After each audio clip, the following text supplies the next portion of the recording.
So in today's video, I am going to be talking about unconventional ways I have been preparing for this labor and delivery, which is coming up. In 7 weeks, I'll be full term 40. My family is headed to the beach in Florida this Friday, and I'm like just staying there through that trip. But today I want to talk about some really empowering ways that I have been preparing for this labor and delivery. It doesn't feel stressful or like time consuming or overwrought. It feels easy and it feels super relaxing. It's exciting and fun, and I want to share that with you. If you're new here, hi, my name is Allie. I am a mom, a wife, a teacher, a yoga instructor, a writer, living in the Midwest, making content about slow, intentional living. And I just want to share everything that I am learning and have learned with other women. I am a teacher by nature. It's what I do for a living, and I love it. And I want to teach on here everything I know, everything I've learned. I feel like there have been so many more positive conversations around birth, labor, delivery, but there's still a lot of misconceptions, and I found this really beautiful way that has been, I wouldn't say easy. The sensations, the hardships, the struggles, they're still there, but my ability to confront them has been a lot easier than it was with my first pregnancy, and I wholeheartedly believe it is because of the mindset changes I've made and what I've learned and come to know to be true about being a woman and being pregnant and labor and delivery. I think for millennial women, at least in my experience, there was a push towards career, towards being able to provide for yourself, not needing a man. And within that was embedded this narrative around ensuring that you don't get pregnant and that you're on birth control and you do all these things. I feel like the other side of the story was not told, which is that becoming a mother is one of the most beautiful gifts, if that's the life path that you are on, to become a mother, and that it's not bad, it's not scary. Embarking on pregnancy and labor and delivery, there's a lot of unknowns and a lot of uncertainty, but for me, it has given me so much strength to embrace that and lean into those uncertainties and the unknown. I've also noticed that a lot of labor, delivery, and postpartum messaging is embedded with marketing for material items that we need in order to be prepared to bring the baby into the world and support the baby after they are born. I have found that advice does not work, is not going to prepare you in a way that will be peaceful and enjoyable and life-giving the same way that these things I'm going to share today will. And I really believe this wholeheartedly. Your internal world, the state of your body and your mind and your heart and your spirit during labor, delivery, and postpartum is the most essential and trumps any kind of material item, device, system, method that you need. Okay, so the first thing that I have been doing to prepare myself for labor and delivery and also postpartum is regulating my nervous system. And I know that is such a buzzy topic on the internet, but I'm telling you, a regulated nervous system has been the most life-giving, amazing thing that I have given myself. It's given me back this childhood wonder and presence and creativity and capacity to love and give to myself and to others in a way that I couldn't before I stepped into these practices. This isn't about a rigid system. I do have a really steady meditation practice. I practice at least 20 minutes in the morning, 20 minutes in the evening, transcendental meditation. And then I've also been working with some hypnotherapy and subconscious reprogramming meditations, but a lot of other things that I have been doing that I would say my meditation practice, the subconscious reprogramming, wouldn't really be able to take root if I also wasn't living in this way, are things like reducing overstimulation. So I don't watch the news hardly ever. I will maybe once a week stay up to date reading about what's going on in the world. But other than that, I do not watch the news. I do post on social media, but honestly, I probably only look at other people's content maybe 30 to 45 minutes a day. But other than that, I stay away from flashy content. I don't have a TikTok. I don't watch Instagram Reels. I've just found that overstimulation and fast-paced content and fear-based news stories do not serve me. So I've eliminated all of that. I have only been consuming positive birth content. I do love to, on YouTube, watch people's positive birth stories. I've been listening to the Pain-Free Birth podcast that shares really positive birth stories and experiences. I have been resting so much. Every time I feel like I really need to lay down and close my eyes, I do it. I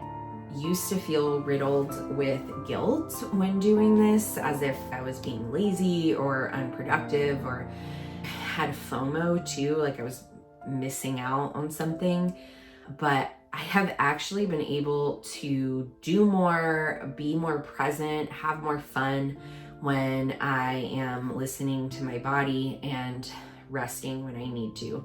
Rest for me is meditating in quiet or with the window open, or listening to positive affirmations, taking a bath, doing some restorative yoga. During the day, if I'm working or doing chores, I try to keep it either just some light classical music or silence, the door open. I've been sitting in the sun a lot. I've really been trying to get sunlight. One, because the high school, college, millennial girl in me still loves to have a summer tan.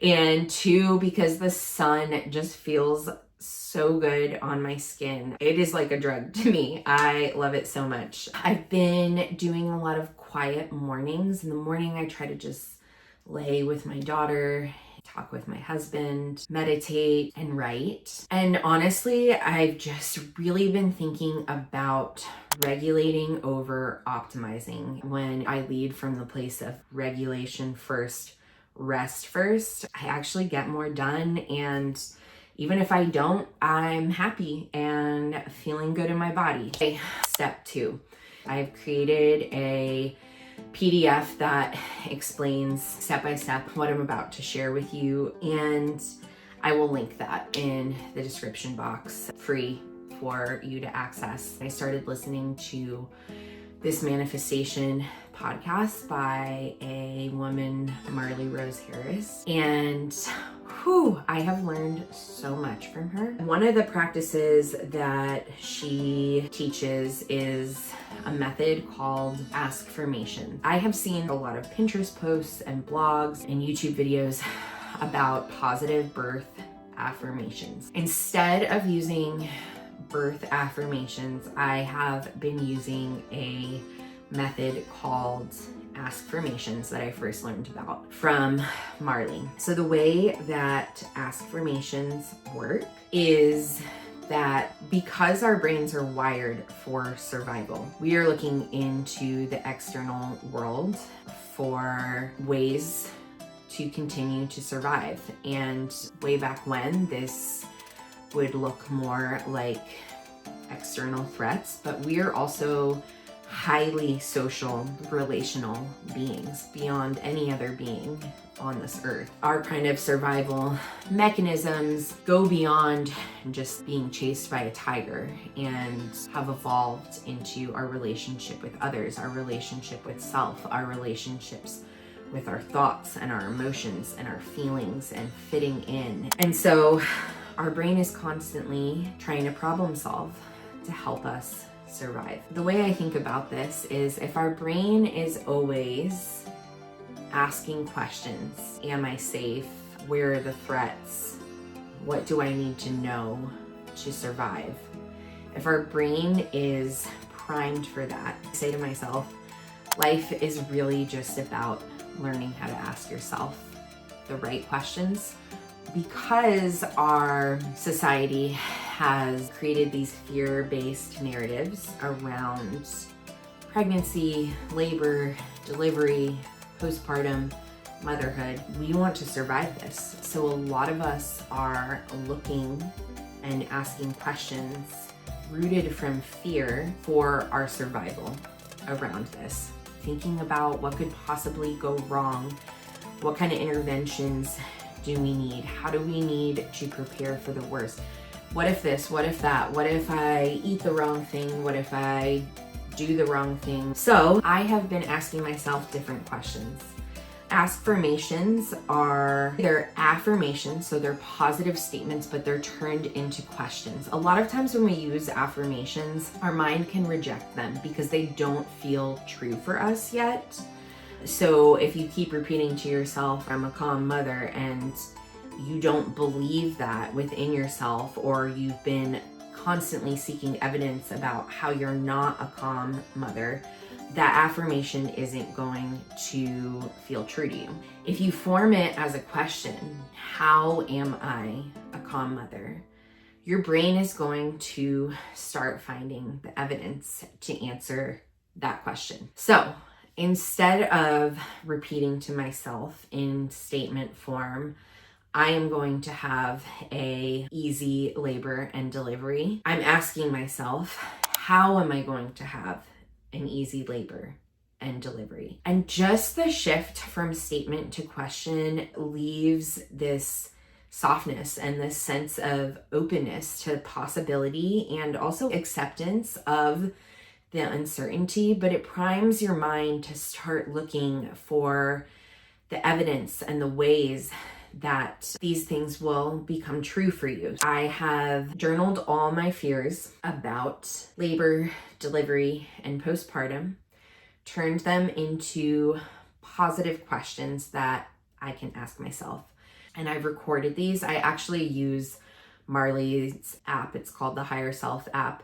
And I've recorded these and I listen to them every single day. And it's kind of crazy. I can feel my body settle and relax as I'm asking myself these questions instead of tensing up and going into worst case scenarios. Another thing that I have done is I have made a postpartum vision board that I framed, and I am going to hang up in this room. I have another PDF where I wrote out the process I did to make this vision board as well, but I put some of my affirmations on here. I put pictures that captured feelings and moments and some quotes of what I want my postpartum to feel like. The biggest affirmation I wrote on here is, how am I trusting myself more and more each day? I put some current pictures of me and my daughter, of me and my husband, and just what I want to embody this postpartum. So I'll have this to look at every day, and having the energy of this in this room will be a good reminder to me if I'm feeling overwhelmed or if I'm slipping into anxious thinking and patterns. The third thing I'm going to share is, I had a doula my first time being pregnant and giving birth, and it was an amazing experience. I did take a 6-week yoga and mindfulness birth preparation class, which was a lovely experience, and I met some really amazing women. Some other things I listed here is only learning or taking in information that feels grounding to me, not over consuming information. The only information I've really been consuming is the Pain-Free Birth podcast from my doula and from that 6-week birth course that I took. Simplifying products and baby items. I haven't really purchased anything at all for the second baby. I was gifted some clothes and some new washcloths and towels and some diapers. I've been very minimal, and I honestly have realized that not having so much, excuse my language, but shit to organize and keep track of has lowered my stress and made this feel so much easier and given me more time to sit in the sun and read books that I enjoy and meditate and rest. And then preparing the home environment emotionally. I find some of the advice on how to prepare your husband or prepare your children or your mother-in-law really contrived and leaning back into fear and controlling. You need to do this and be this way, and this is how we need to interact. And so when I'm thinking about preparing my home environment emotionally, I'm really thinking about how I show up, where my internal boundaries are, and how I can kindly express those. No thank you, taking a rest when I need, not over explaining myself, requesting support and help from a place of love and gratitude and thankful. And that's shifted so many things for me. I read this amazing book called The Empowered Wife by a woman named Laura Doyle, and it's changed how I relate to everyone in my life, and just giving other people grace too, because this is a change for my husband and my daughter as much as it is for me. 4, I have soft physical preparation. I have been doing prenatal yoga at least 5 or 6 days a week. Yesterday I was doing it while my daughter was watching The Grinch. Don't know why she wanted to watch The Grinch in the middle, I guess, I was gonna say Christmas in July, but it's June. It doesn't have to be perfect for me. I don't have to be at a yoga studio. I don't have to be in a room with essential oils and salt lamps, although I do that at my house too. But just like doing it in ways that make sense, or just even when I'm sitting outside with my husband and my daughter in the backyard doing my prenatal yoga. The last time I was pregnant, I really was doing too much overstretching, and I leaned into that natural progesterone too much. Yeah, irritated my hips by overstretching. I have been going on walks. I've been staying super hydrated. I've been drinking electrolytes and 2 Stanleys of water every day. I don't even need to force myself to do this. I'm like so thirsty that I cannot resist. That's been great. I have been prioritizing sleep and just keeping it super gentle and relaxed. As my husband would say, be easy, coasting, just enjoying. My final tip that I had or way I'm preparing is spiritual and emotional prep. It was really like last summer that I rekindled, I guess I would say, my relationship with God. And I just remember I was having a really hard day, and I was like, I don't want to do this spiritual work all alone. I just want to trust and call on something beyond me. And I did, and it's been super life-giving and supportive and relaxing and enjoyable. So I have been working on praying every day. Yeah, just like leaning into this new chapter of my life with trust that life will unfold as it should, and that there are forces beyond me, that divine intelligence that has created my body and my mind and my heart to become a new mother, and slowing down enough to hear myself, to hear God before seeking answers externally. So if I'm feeling overwhelmed or uncertain, rather than turning to social media or the internet for answers, finding quiet, praying, and it's been a really beautiful experience. And I know there is something beyond us, that whether you believe in God or not, that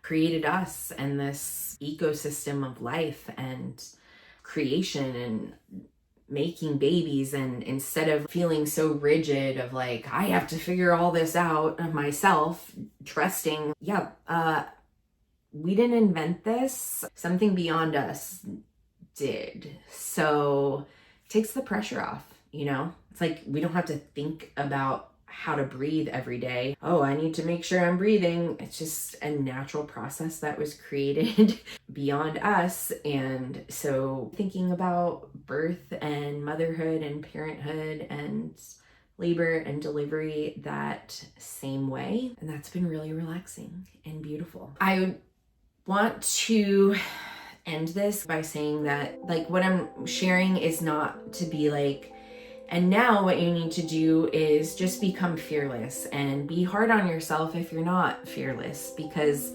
that's to completely miss the point. Really, for me, this preparation has been more about being present and trusting and leaning into intuition. And sometimes that presence looks like sitting with uncomfortable feelings and sitting with fear. But preparation and life can be a lot softer than we have been raised and conditioned to think.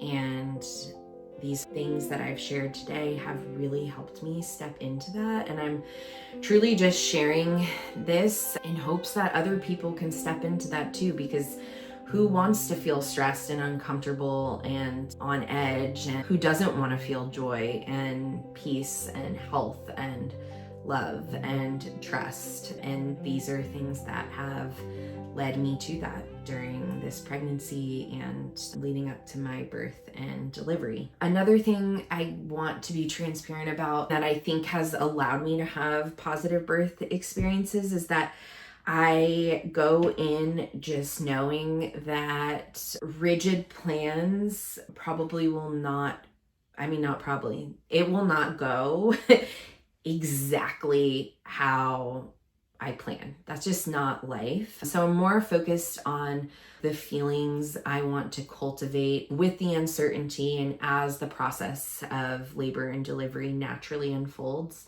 So I'm not hell-bent on rejecting any kind of pain medication. I'm more just going in, I want to respond rather than react to how my body is feeling, how my labor is going. I'm not anti-epidural. I do wholeheartedly believe that birth can be enjoyable, that it doesn't have to be painful. I am giving birth in a hospital with my doula, and I would say as little intervention as possible. I have full faith that I'll have another beautiful vaginal birth, but how I get there, how it unfolds, I'm just going to be present with it and move through it by responding rather than reacting, by softening rather than gripping. I think that the low expectations actually makes it more enjoyable because I don't have an attachment to how the whole thing goes. Maybe that'll offer you some comfort or for some freedom from feeling like I have to do it this certain way, or if I'm really like a mindful, intentional, soft living girly, I need to have a home birth. I think that is magical. I'm not anti it. It's just not for me right now. So yeah, just tapping into what's for you. I would love if you liked and subscribed if you enjoyed this video. I also just started a Substack where I can definitely share what's on my heart and my mind more regularly because it doesn't take the editing and process that YouTube does. So I'll link that below. It's free if you want to follow me there. I am gonna drink some water, close my eyes, and if you are pregnant and have the time to do that, I invite you to do the same, and more soon.